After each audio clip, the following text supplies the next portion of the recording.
Урал хоть и южный, но встретил нас хорошим плотными морозами.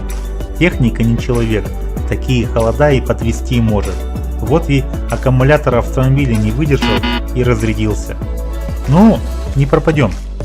Это утро началось с очередных приключений. Утро началось с того, что автомобиль не завелся. Снял аккумулятор, занес в квартиру, заряжаю.